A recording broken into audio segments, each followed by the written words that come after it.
kahit Marcos kayo. So parang neutral kayo sa nangyayari ngayon, no? Pero tustukin, taga-norte ako, pero kay Sara, kay Duterte namin nakita yung resibo ng bansa. Kasi mahirap kasi mamil dahil sa nangyayari. Taga-Ilocos ako. Taga-Ilocos ka, pero kay sa mga Duterte niyo nakita yung, kumbaga, Walang unity ang Duterte sa Marcos, ginamit lang ang Duterte para manalo ang Marcos. mabala ko kayo, nagsasurvey lang po kami dito kay Sara tsaka Lenny. Sa 2028 presidential. Kung sakali, sino po ipipiliin niyo? Kay Sara tsaka Lenny. Kay Sara na lang, kay Sara ko. Pero mahirap kasi, dahil marami na issue kasi yan eh. Maraming issue kay Sara. What? Oo. So nagdadalawang isip ka, parang gano'n. Parang ganun. So, ikaw sir, kanino ka dito? Ako dyan sa lahat. Marcos ako. Marcos ka, okay. Ikaw, Ganun din sa amin. Pero sa Sara pa rin ako kahit papaano. Oo. kay Sara ka pa rin kahit papano, kahit Marcos Sara ka, pa rin kami. Sara pa rin. Aray ko. Sara pa rin kahit Marcos kayo. So parang neutral kayo sa nangyayari ngayon, no? Pero tustukin, taga-norte ako, pero kay Sara, kay Duterte namin nakita yung resibo ng bansa. Kasi mahirap kasi mamil dahil sa nangyayari. Taga-Ilocos ako. Taga-Ilocos ka, pero kay sa mga Duterte niyo nakita yung, kumbaga, Walang unity ang Duterte sa Marcos, ginamit lang ang Duterte para manalo ang Marcos. Aray ko. Disqualified yung kalaban ng doon, ba't mananalo pa Marcos sa Ilocos? Wala. Kilala na nila ang Marcos, ayaw nilang ibalik yung dating nakaraan. Ganun So- po. so thank you po sa opinion ha. Kayo sir, baka meron po kayo dito. Kay Sara tsaka Lenny.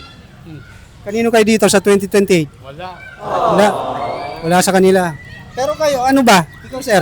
Sara, ikaw Sara. Ako, susugon yung asawa ko, pero maka Duterte sila. Sugon, pero maka Duterte sila. Kung sursugon halos, Escudero.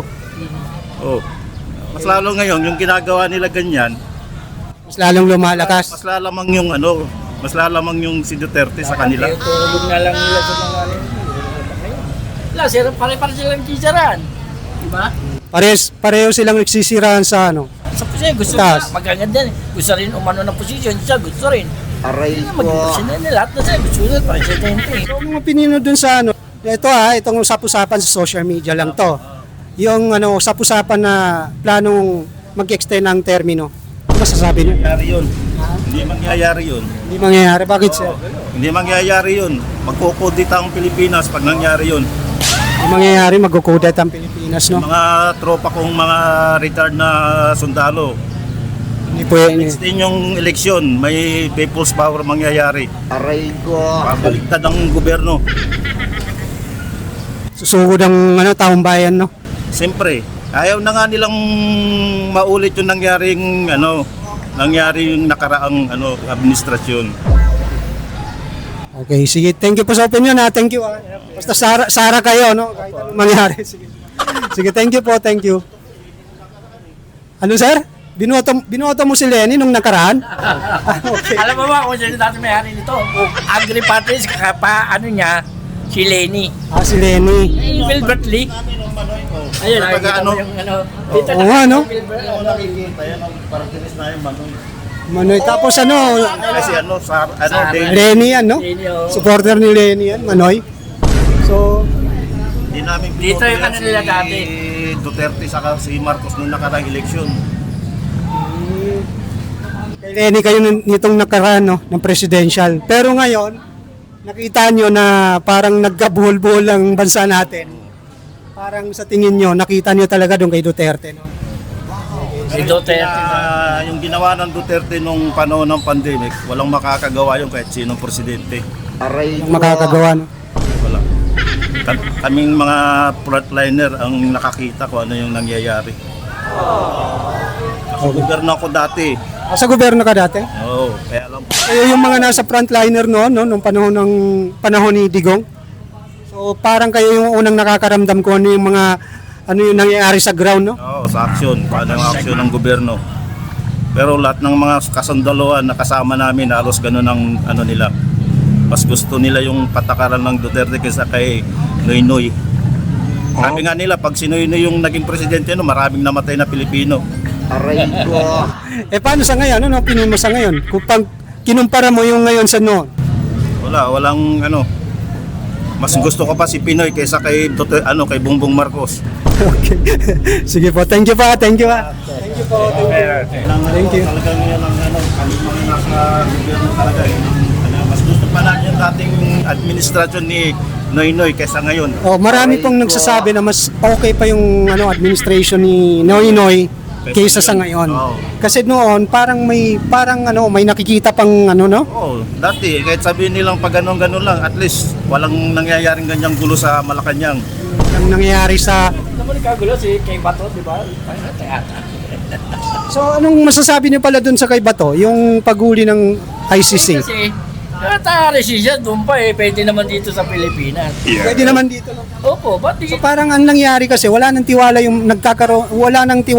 yung mga nasa gobyerno na Kaya alam mo, hindi ko alam. sa korte natin dito. Oo nga, dapat Yan, politika lang nangyayari dyan, hindi naman totoong ano yan. Kasi Dito. masasaktan sila pag sila nasilipan, ganun lang yun. Oh no! Hindi naman lahat ng lahat naman na nangyari sa drug unwari, kagagawan ng mga Duterte. Sa bagay, tama.